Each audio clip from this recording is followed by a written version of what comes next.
4 mau mempresentasikan tentang perkembangan praktik pengungkapan dan pelaporan akuntansi. Yang nama kelompok sendiri itu ada Sekar Kintan Andara dengan NIM B200.810, kemudian PP Galuh Prastikawati dengan NIM B200.841. Kemudian ada saya sendiri, Febrianto Ilham Akbar, NIM B200.844, dan kemudian yang terakhir yaitu dengan nama Wanda Desina Putri dengan NIM B200.856. Perkembangan pengungkapan. Perbedaan pengungkapan nasional sebagian besar didorong oleh perbedaan di pengelolaan dan keuangan perusahaan. Inggris Raya dan Anglo-Amerika lainnya, ekuitas pasar paling berjasa dalam menyediakan keuangan bagi perusahaan menjadi sangat maju. Dalam semua pasar ini, kepemilikan cenderung menyebar di antara para pemegang saham dan proteksi investor yang sangat ditekankan. Investor dari pihak institusi memainkan peran yang berkembang di negara-negara ini, menuntut pengembalian keuangan dan meningkatkan nilai pemegang saham. Pengungkapan publik yang telah maju dalam merespon akuntabilitas perusahaan kepada masyarakat luas.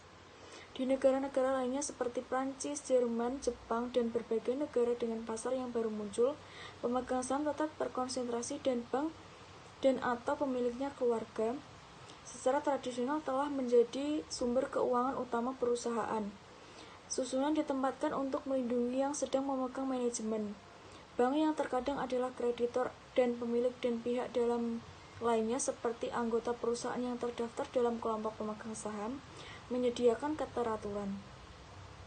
Semua bank ini, orang jalan dan lainnya hampir mengetahui posisi keuangan perusahaan dan aktivitasnya. Pengungkapan publik kurang berkembang dalam semua pasar ini dan perbedaan besar dalam objek informasi yang diberikan sebagian besar pemegang saham dan kreditor yang berhubungan dengan publik mungkin diizinkan. Pengungkapan sukarela. Manajer memiliki informasi yang lebih baik daripada pihak luar mengenai performa dan perusahaan mereka yang saat ini dan ke depannya.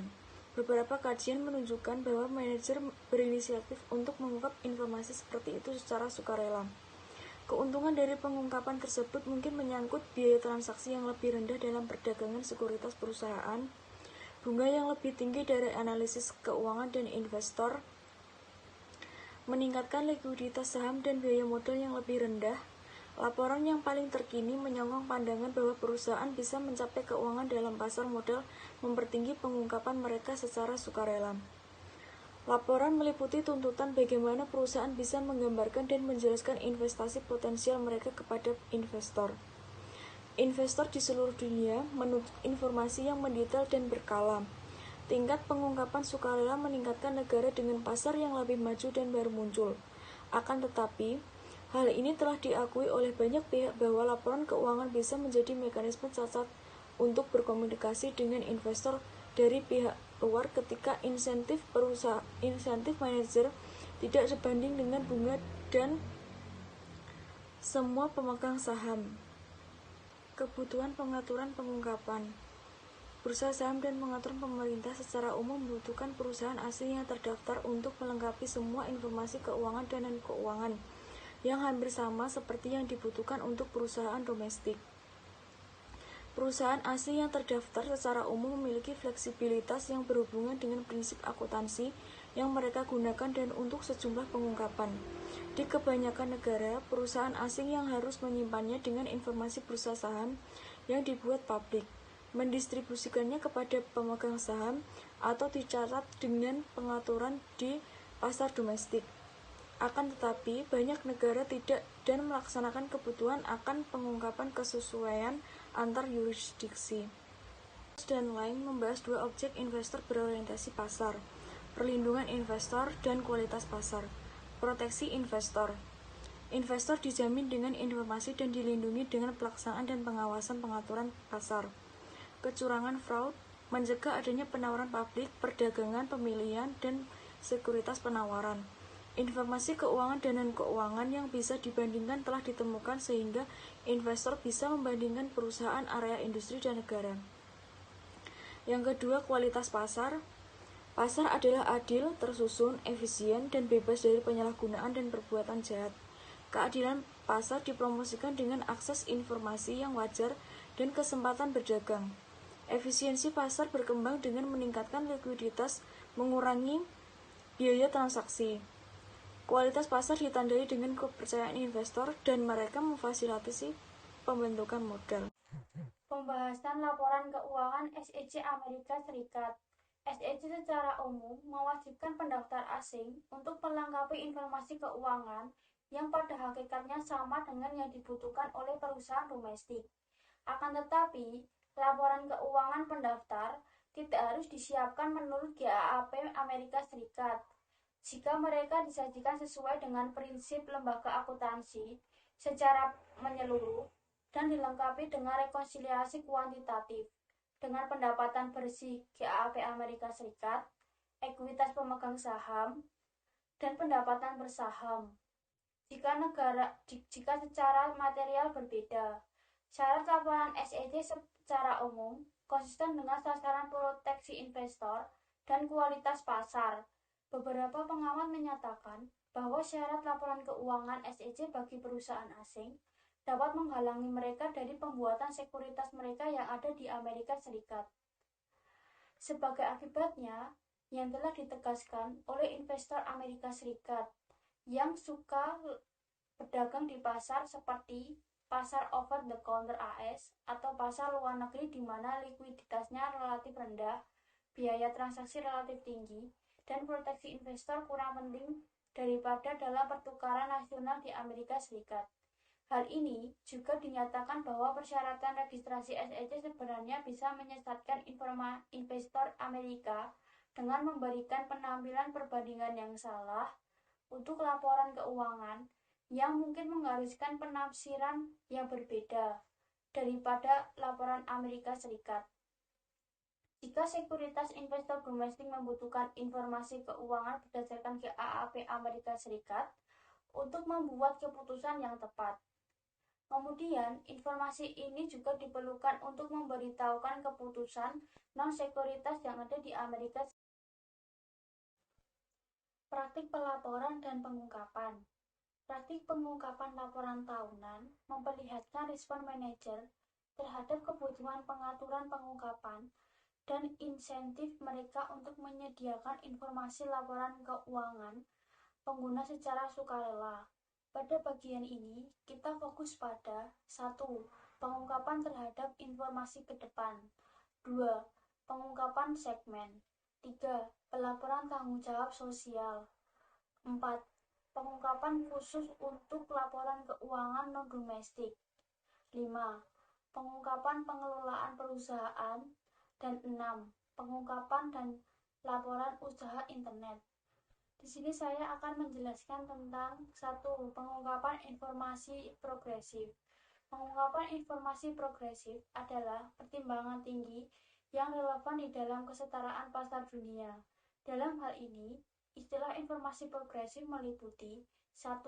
Perkiraan pendapatan, laba rugi, arus kas, pengeluaran modal, dan hal-hal keuangan lainnya.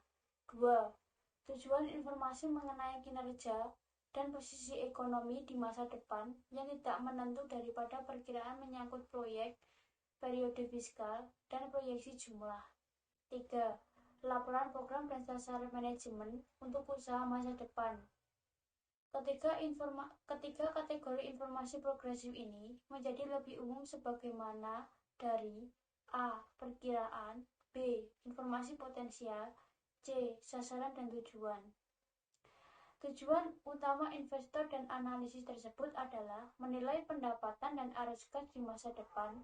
Sangatlah masuk akal untuk menanyakan apakah perusahaan menyediakan perkiraan informasi internal mereka sendiri seperti itu. Pengungkapan segmen. Investor dan analis menuntut informasi hasil perusahaan industri dan segmen geografis usaha dan keuangan signifikan dan berkembang. International Financial Reporting Standard atau IFRS menyakup laporan keuangan segmen yang sangat lengkap, seperti halnya standar akuntansi di berbagai negara. Pengungkapan segmen lebih membantu pengguna laporan keuangan untuk memahami bagaimana bagian-bagian perusahaan menata semuanya. Setelah itu, alur produk dan wilayah di dunia memiliki resiko yang beragam. pengembalian dan kesempatan. Pemisahan jalur usaha dan area geografis harus membuat penilaian yang lebih terpapar tentang keseluruhan perusahaan. Oke, untuk lanjutan pengertian dari selanjutnya tadi setelah pengungkapan segmen, yaitu ada pelaporan pertanggungjawaban sosial. Laporan pertanggungjawaban sosial mengacu pada pengukuran dan komunikasi informasi tentang pengaruh perusahaan terhadap kemakmuran pegawai, komunitas sosial, dan lingkungan. Hal ini mencerminkan sebuah kepercayaan bahwa perusahaan bergantung pada pemegang saham dalam laporan tahunan kinerja terhadap lingkungan dan sosial mereka, seperti laporan keuangan yang mereka berikan pada pemegang saham. Kemudian yang selanjutnya yaitu pengungkapan khusus bagi pengguna laporan keuangan non-domestik dan prinsip akuntansi yang digunakan. Yang pertama, laporan tahunan bisa mencakup pengungkapan khusus untuk mengakomodasi pengguna laporan keuangan non-domestik. Nah, laporan tersebut antara lain: 1. Laporan ulang yang mudah tentang informasi keuangan ke dalam mata uang asing. Kemudian yang kedua, pembahasan perbedaan antara prinsip akuntansi yang digunakan dalam laporan keuangan. Yang ketiga, posisi dan laporan keuangan ulang terbatas di ketetapan standar akuntansi yang kedua.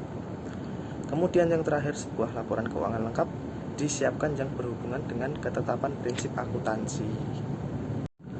Kemudian yang selanjutnya ada pengungkapan pengelolaan perusahaan. Nah, ini pengelolaan perusahaan ini berhubungan dengan sarana internal di mana perusahaan dijalankan atau dikendalikan tanggung jawab, akuntabilitas, hubungan di antara pemegang saham, anggota direksi, dan manajer yang disusun supaya mencapai sasaran perusahaan. Kemudian atau dengan kata lain, pengelolaan perusahaan ini diarahkan dan dikendalikan dalam sebuah sistem yang ada di perusahaan tersebut. Nah, ini materi selanjutnya yaitu rancangan kerja untuk memahami dan menilai pengelolaan perusahaan oleh Dallas. Nah, Dallas sendiri ini membuat rancangan kerja. Ini ada empat rancangan, yaitu pertama, infrastruktur pasar, mencakup pola kepemilikan, keleluasaan di mana perusahaan terdaftar di masyarakat, hak kepemilikan, dan pasar yang pengenalan perusahaan. Kemudian yang kedua, lingkungan hukum. Lingkungan hukum ini meliputi sistem hukum dan hak pemegang saham dengan jelas diterangkan dan dengan konsisten dan dikuatkan secara efektif.